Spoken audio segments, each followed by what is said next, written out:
What's up, everybody, and welcome back to another episode of Blood on the Razor Wire TV, where we bring it to you real and we bring it to you raw. Today, we got a brother on that was a police officer for many, many years, was involved in a shooting that he can tell you more about, more than I can, and he ends up going to prison and spends nearly 20 years of his life in prison. So this is really probably a pretty special guest to hear his perspective, what it was like in prison for someone, that was a cop for many years. But anyway, Kent McGowan, you're on the show. Tell the people who you are and talk a little bit about you, brother.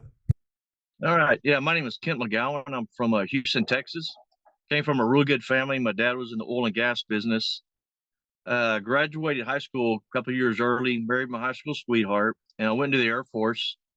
I served in the Air Force, and I got back to duty. I went to the Air National Guard. Moved back to Houston and joined the Houston Police Department. And while I was with HPD, I worked special operations, patrol, narcotics, and organized crime throughout the years.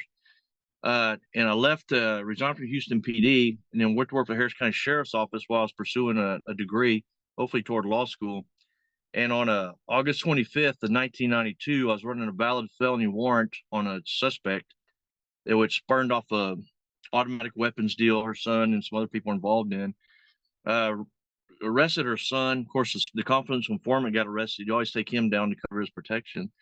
And then suspect's mother, who had an extensive history of, which I knew nothing about, none of us knew about this, drugs, in and out of mental institutions her whole life. She started making threats to have my confidential informant murdered. And what a couple of days later, wound up getting a warrant to go arrest for her arrest on a felony retaliation charge. When we went there, tried talking to her through the door. She wouldn't open the door. She knew who we were. She was making calls to 911. The dispatchers were telling her those are deputies out there. They have a warrant. She wouldn't open the door. And then at that point, I had a sergeant who was an absolute coward. He wouldn't even go out there and the warrant with us. I got permission to run the warrant from him.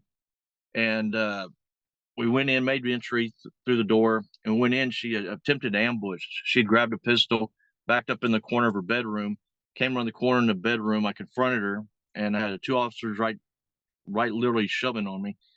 And I ordered her twice. I said, drop the gun, drop the gun. And then after the second time, she came up, pointed it right in my face from 11 feet away. We're the proverbial Mexican standoff, if you will. I told her third time, drop the gun. At this point, she put her finger on the trigger and was preparing to fire. And to defend myself, and more importantly, to defend my brother deputies, I fired in self-defense and to defend them. And unfortunately, she was killed in the event. How many times did you hit her? 3 times. Yes, sir. We're trained. That's where we're trained. The old expression, which is true: fight like you train like you fight. And in a situation like that, you literally have tunnel vision. All I saw was the gun. To be honest with you, I didn't even see her. I was watching the gun. Her fingers on the trigger. Her finger was not on the trigger when I told her the first 2 times to drop the gun. It was pointed directly at me. And the only way someone's gonna kill you is with their hands. You always watch their hands. Watch the hands. And all this happened in maybe 2 seconds. And then on the third time, she put her finger on the trigger and started to squeeze the trigger. I told her third time to drop it, and I had to do what I had to do to protect us. And then I was basically cleared on the shooting. But what led me to prison, there was a sergeant named John Denholm. He was an administrative sergeant, and he was never in my chain of command. And my partner and I, he set both of us up on 2 different events. John Denholm had a buddy, his named Steve Clappert, who was infamously and notoriously known as being corrupt. He was a DA investigator. And because of the personal issues Denholm had with my partner and me, I wound up getting indicted on this. As soon as I got in the shooting, it's a matter of a couple of days after, John Denholm promoted to lieutenant, and obviously blackmailed his way into us. He was known for doing that. Basically blackmailed his way in the homicide division, where he took over the investigation over me. And I had another buddy of mine we're the only ones who would stand up to this Denholm guy. He was a big loudmouth bully, always bullying everybody. And I never tolerated bullies, and neither did my friend. But make a long story short, I wound up getting indicted. And 10 years later, I got sent to prison on a murder charge. Let me stop you for a second. How old were you at the time of this shooting? 27, yeah. 27, 27 years old. 27 years old, correct, at the time of the shooting. Okay, so you get cleared of the shooting, but eventually you're arrested, and eventually you go to prison. We'll get there in a second. Yeah, But at the yeah, time when you shoot this lady and she dies, is there any right. remorse on your part? Are you dealing with anything like, damn, man? What beyond at the right when the shots were fired, it was complete chaos. The radio's blaring, it was total chaos. And yeah, I've had to deal with that for 30 and a half years, and it weighs heavily on me, you know. But it wasn't like this was a drug dealer or a gang member or whatever. It was a white female. Not that made a difference, but it was a female. And then yeah, it's weighed heavily, you know. When But I you were did what I young, had to do. when you were a young cop, She let me ask you a couple questions. When you were a young cop, right? You're in Houston. I mean, the right. drug market's banging at that time. I mean, that's around the time when, the cocaine and I think shortly probably thereafter, the Right, crack. And I mean, the streets are flooded with drugs, right? You got the big Ronald Reagan push that just happened, say no to drugs and let's get all the drug dealers out of here, and George Bush from Texas. So when you're right. out there on the street and you're doing this job, what are you thinking in your mind? Are you hating these drug dealers, hating these these gun runners? What's going through your mind as a young cop? Be honest. Well, back then, that's when the Colombian cartels were moving in up here. I just said bringing in the cocaine and the crack, and it was pretty wild out there. It was pretty wild out there. But what led me into the military? And my dad was very altruistic. My brother was a police officer. Most of us have been veterans, and I did the job because, I mean, my deal. I like helping people, you know. And there's a lot of tabloid trash out there. It was our biggest mistake is not fighting the tabloid trash that's out there and letting it go for 30 years. And I bumped heads with my family, my attorneys, and they just kept saying, just whatever we say, they're gonna make it worse. My family's very private, refined people. But yeah, it was out there, and it was in the 80s. Where I spent a lot of time working on the west side of Houston, which was all that was better like the upper part. But it was totally out of control, and I love my job. I absolutely love my job. I love going to work, and man, and I'd work overtime all the time, but I couldn't do the job now. It was a whole different ball game out there, back then. Let's talk about this. So, after this shooting, right? You've been a police officer for what, 10 years at the time of the shooting? Yes, sir. 10 years. So now, after the shooting, you get cleared of the shooting. Do you leave the police department, the Harris County Sheriff's Department? No, actually, it was back then. Houston Police Department. That's the best police department in this country. I'm telling you. You rarely see them on the news, whatever. I was trained with Houston Police Department, and then when I went to work for the Sheriff's Department, actually, I was going to take a reserve commission while I was going to college. But the background investigator who got my file, he knew my brother's a police officer. He's retired, and he worked for my brother. And he said, "Hey, we got some positions open as instructors. If you want to take a full-time slot."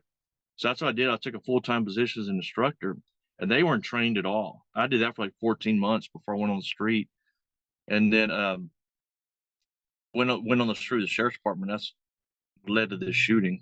But But that's what I want to know. I mean, how long were you in the police department after the shooting?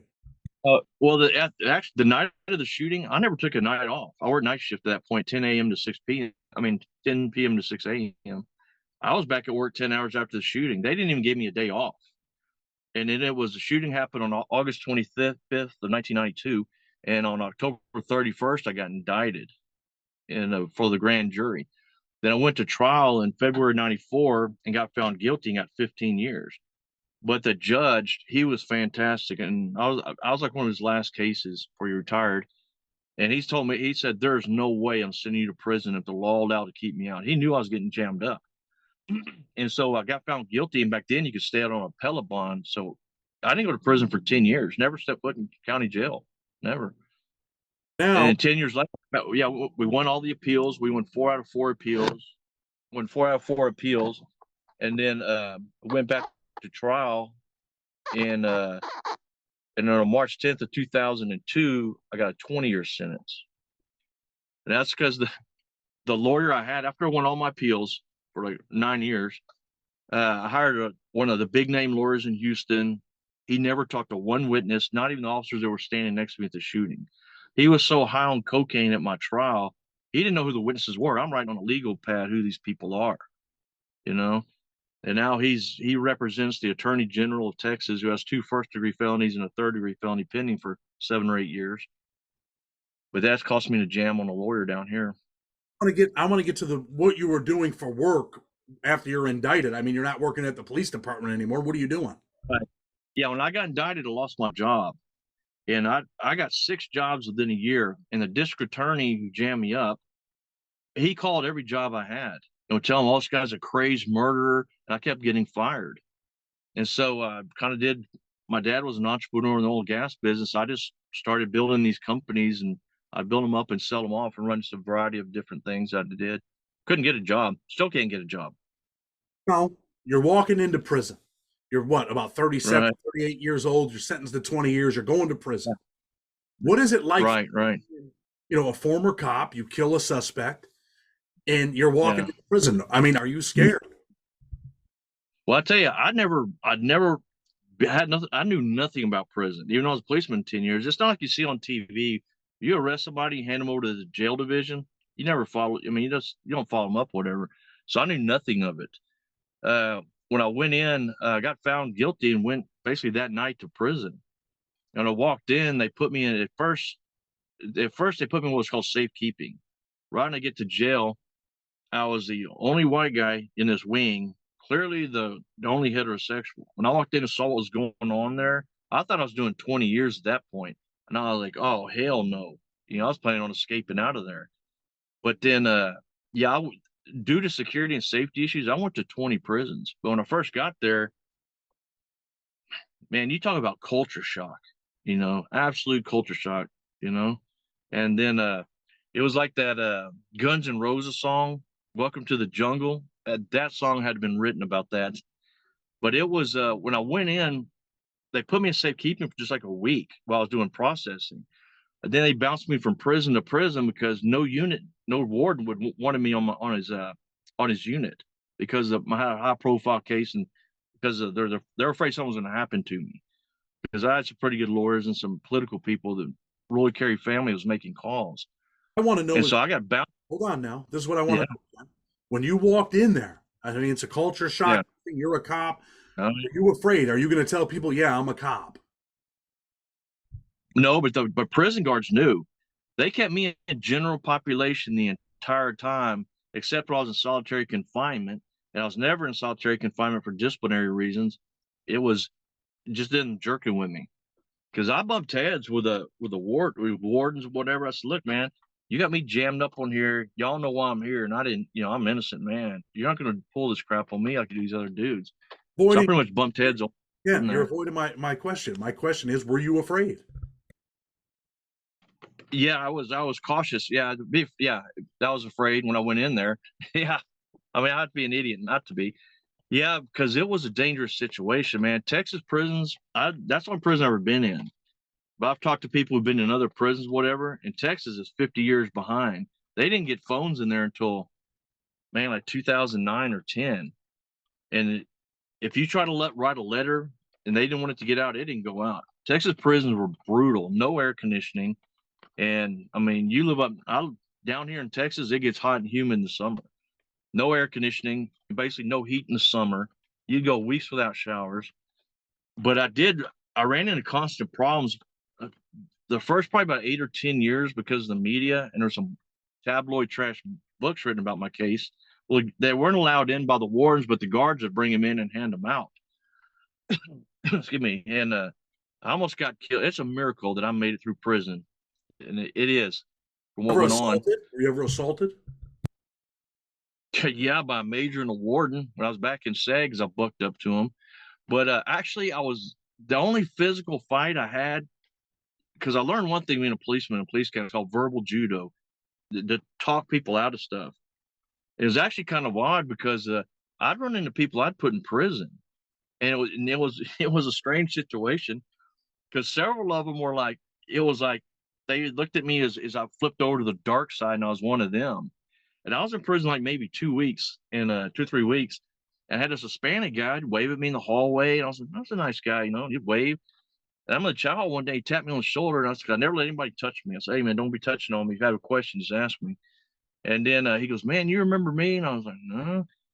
And then He said, "You bought cocaine off of me." I remember buying 2 kilos of coke off the guy when I was working organized crime, and they moved that guy off the unit the next day. I said nothing about it.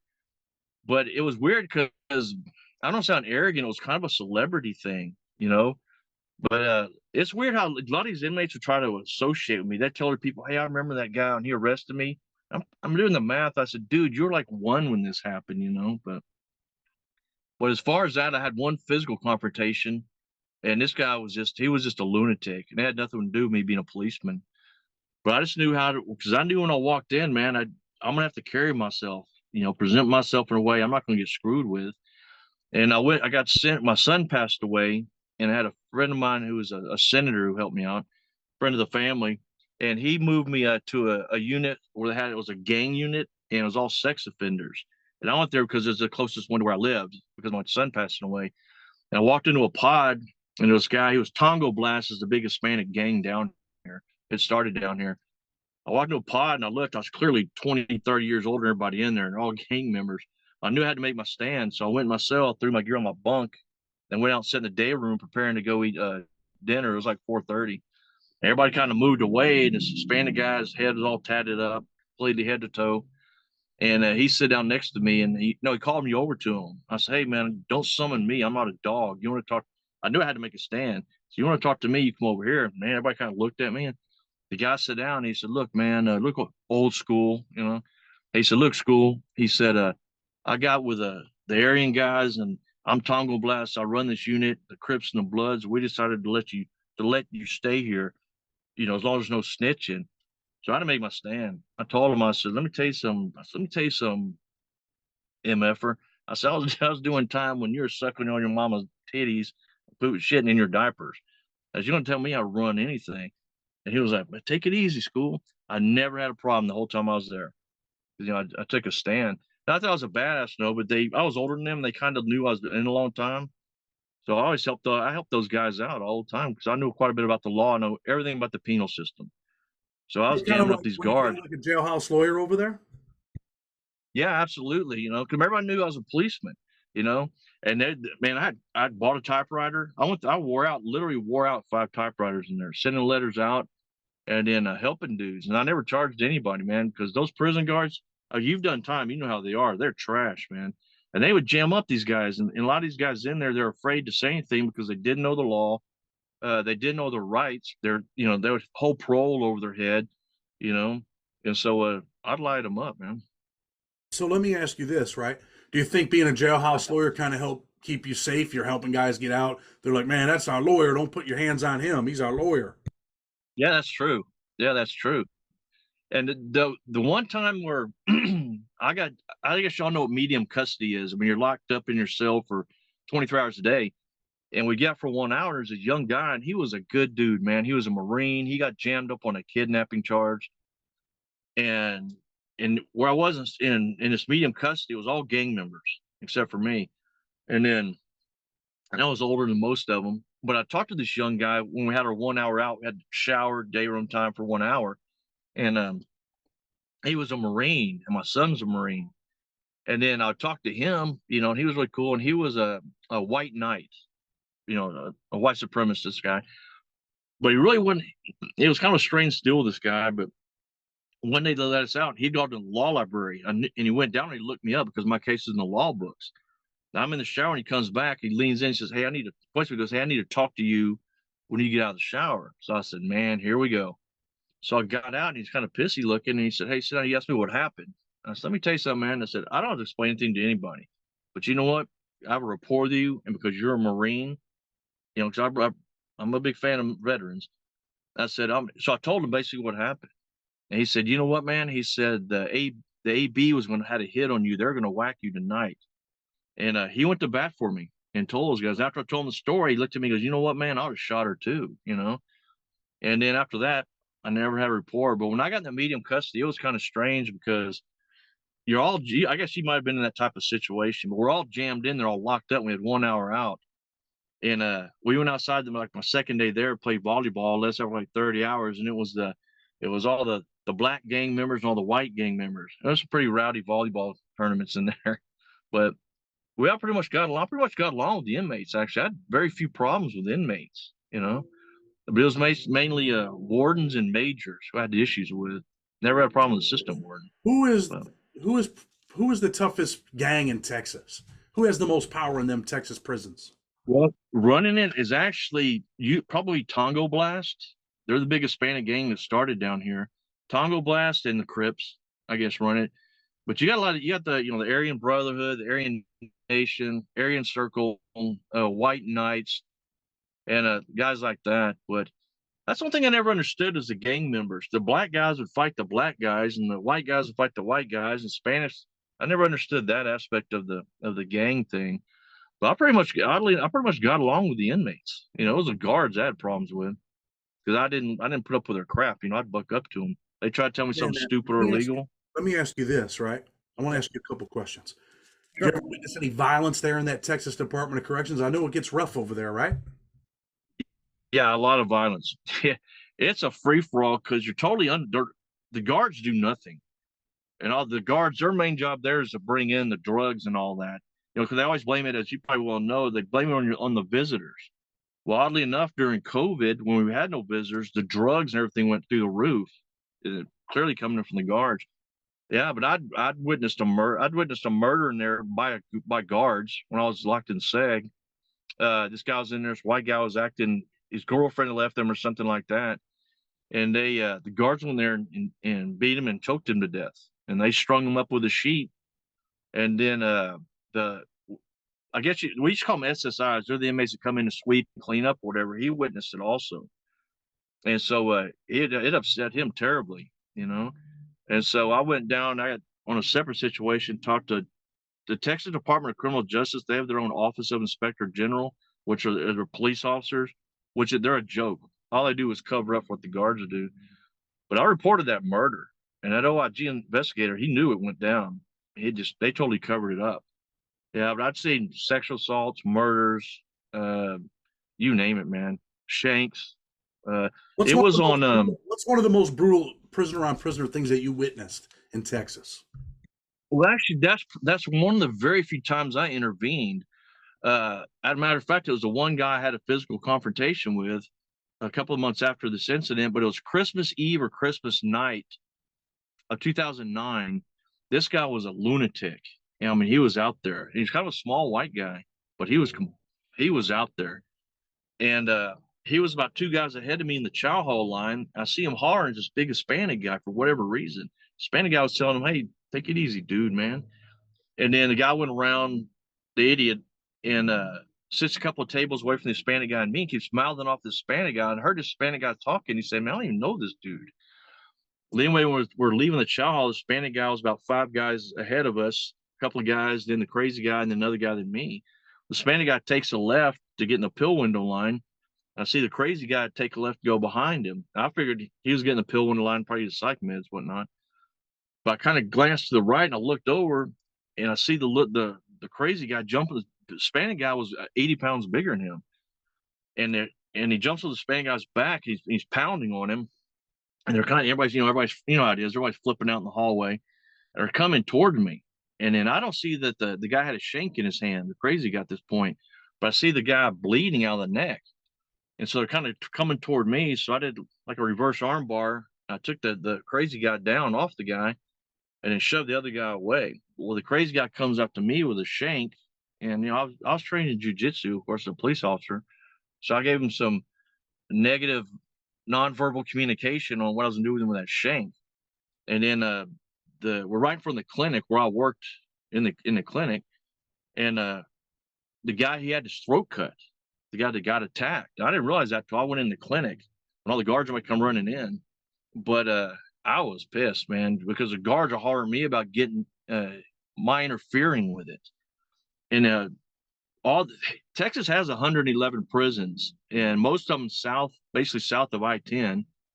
It's all Africans. I mean, literally from Nigeria, and they're vicious, violent people. Those guards, African guards, are. But I told them, because they sit there and watched it, and I said, "Man, y'all did nothing to help this guy," you know. And then that's the crazy guy. About a month or so later, I had issues with a warden, So they moved that guy and put him in the bunk right next to me. And so there was an issue, constant deal going on. And then I wound up thumping the guy when he spit on me. That's the only physical confrontation I was actually in almost 20 years. And when he spit on me, I got my point across to him. He's not going to spit on me and get away with it. So, What's it like being a cop and now you're in prison? Now you're an inmate, you're a prisoner, yeah, regardless yeah, of how you want to see it.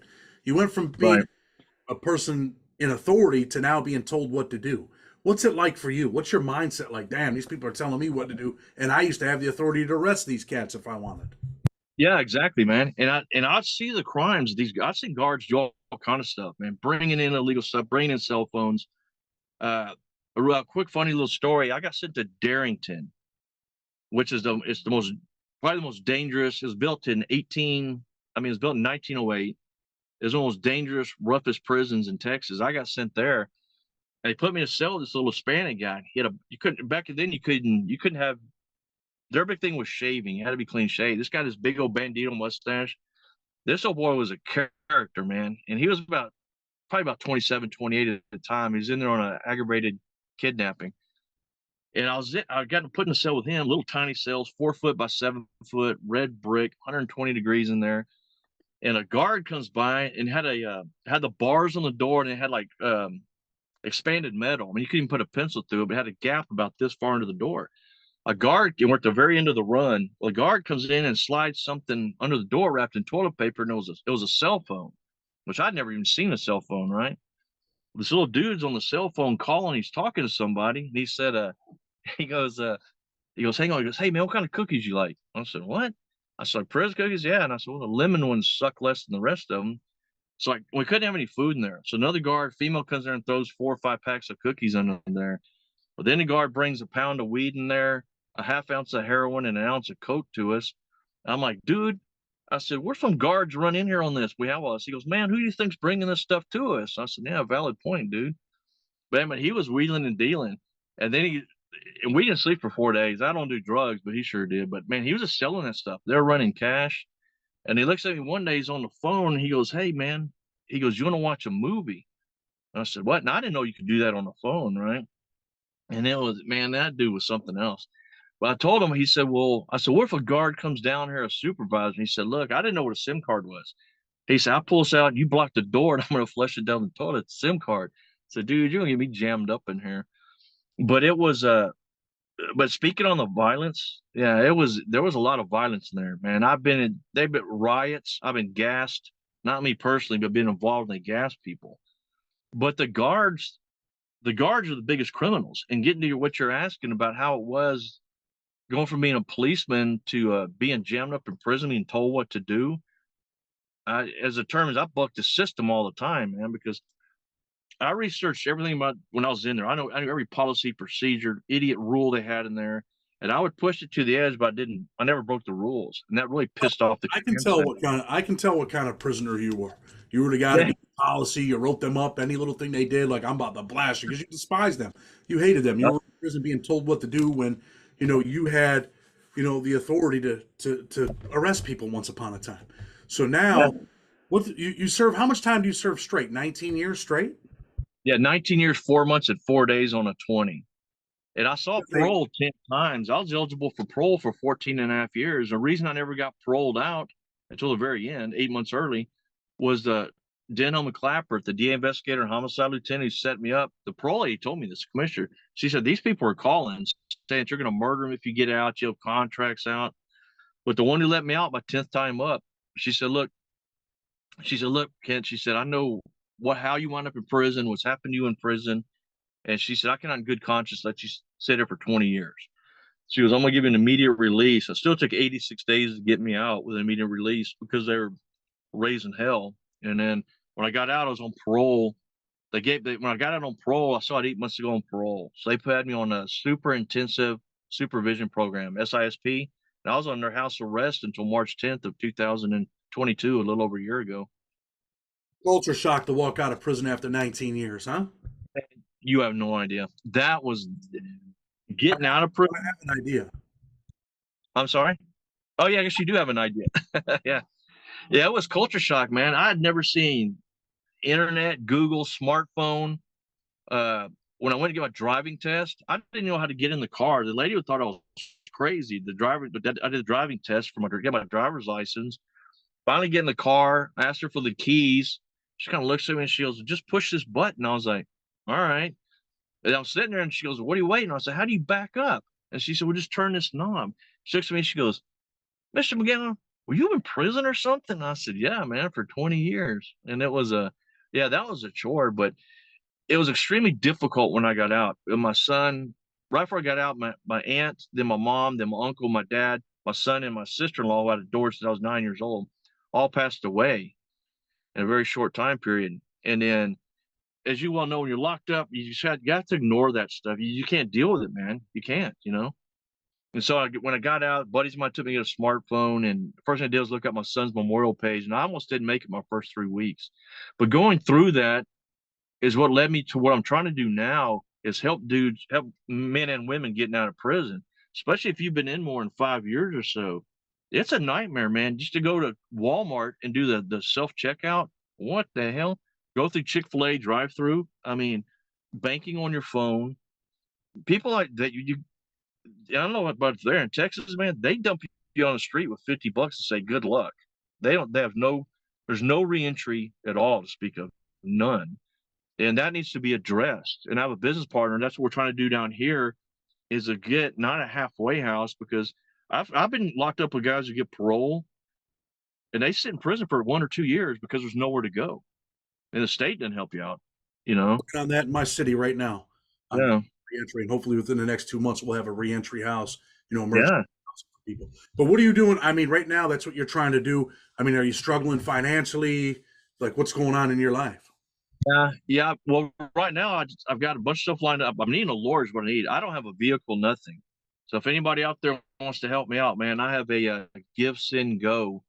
It's kind of like a GoFundMe. If you just go to Give Send Go, put in my name, Kent, Kent McGowan, McGowen. I'd appreciate it, and that'll help. Also, we're trying a business partner of mine, that we're trying to get this thing going out of Texas, like what you're doing in New York, to help people out. Because, man, I don't really care why somebody's been in prison. When they get out, they need a second chance, man. They need help. And I've been through it. You've been through it. So I know what to do to get it together and help these people. Because they're going to wind up back in prison, man, if you don't get help out here.